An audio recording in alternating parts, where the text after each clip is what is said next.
Hi there, seventh graders. This is Religion, Chapter 24, Matrimony and Holy Orders, Part 2. We've learned about the calls that we all receive for our vocation. We learned about the single life and the married life in Part 1.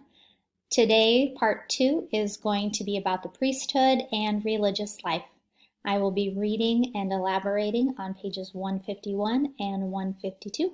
Do follow along. Call to the priesthood and diaconate.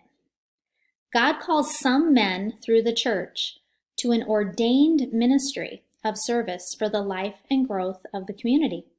Through the sacrament of holy orders, they become deacons, priests, or bishops forever. A deacon assists the bishops and priests in teaching, preaching, celebrating the liturgy, and caring for those in need. Every priest is first a deacon. Some men are called to be permanent deacons.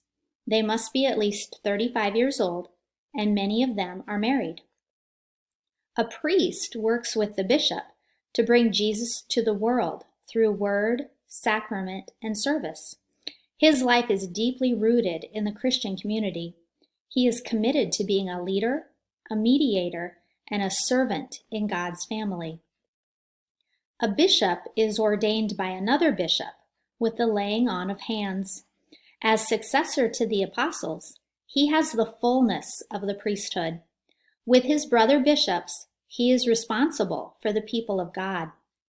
In addition to exercising his priestly duties, he shepherds the people in a diocese, teaching, sanctifying, and governing them.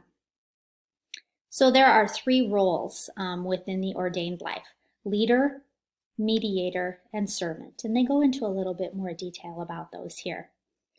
A leader in proclaiming God's word. A main role of the priest is to preach and teach the gospel. He helps us understand the teachings of Jesus and the church. To do this well, a priest reflects on the word of God and studies what the church teaches. He tries to proclaim the word by his life as well as his words. A mediator through sacraments. Jesus was the perfect priest because he was the perfect mediator between God and all people. By baptism, all Christians share in his priesthood, the universal or common priesthood. We share in Christ's priesthood just because it's by virtue of our baptism.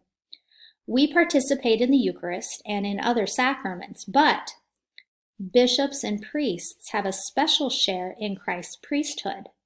They are a part of the ministerial priesthood. The greatest responsibility of a priest is to preside at the Eucharist when we offer Jesus and ourselves to the Father. The priest also calls us to be reconciled to God and to others, forgives sins, and administers the other sacraments. A servant of the church. Jesus ministered to sinners and to people who were sick, troubled, and poor. He offered his life on the cross out of love. Ordained men have different gifts for different works, but they all minister to us as Jesus did. Some priests are diocesan priests who serve in a diocese under a local bishop. Together, these priests and the bishop are responsible for the pastoral care of a diocese. Other priests, such as the Jesuits, the Dominicans, and Franciscans, belong to religious orders. They may serve in a diocese or in the special activities of their order. So to review priesthood, the ordained life, deacons, they are ordained.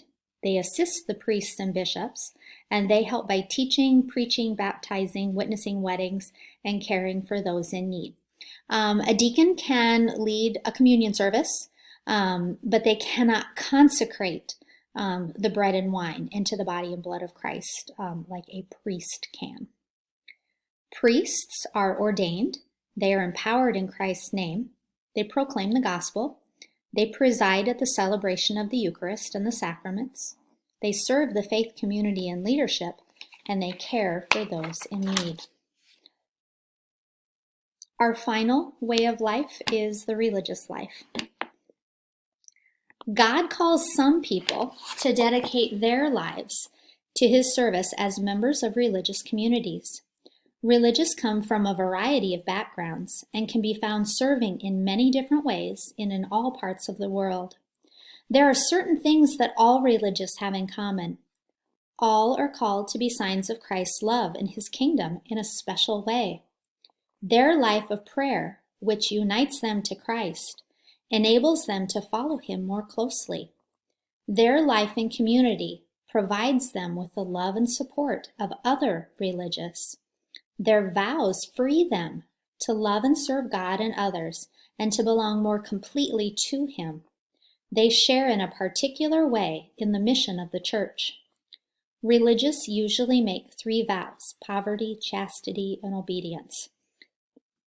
Chastity, being unmarried and chaste for the sake of the kingdom.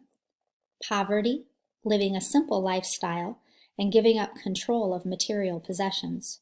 And obedience, listening to God, particularly as he speaks through superiors. So to review, men or women religious, they dedicate their lives to God's service. They follow the teachings and example of Christ. They make public vows or promises. They join in a common work. They may be a priest, deacon, brother, or sister. They share in the mission of Christ and his church, and they belong to a community. So, how do you know which vocation? Well, they give us some tips here in the purple listen box. You probably will not receive a text message from God telling you your vocation. The process of figuring out your vocation is slow, but it can be exciting. To hear God's call, develop the skill of listening. Listen to God. Pray in quiet. Gradually, you will hear God's gentle but persistent call. Listen to yourself.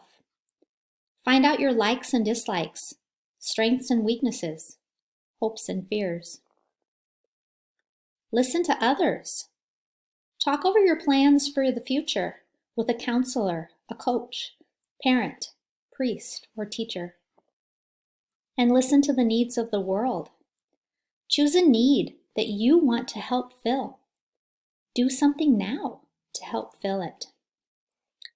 And we close with a moment with Jesus.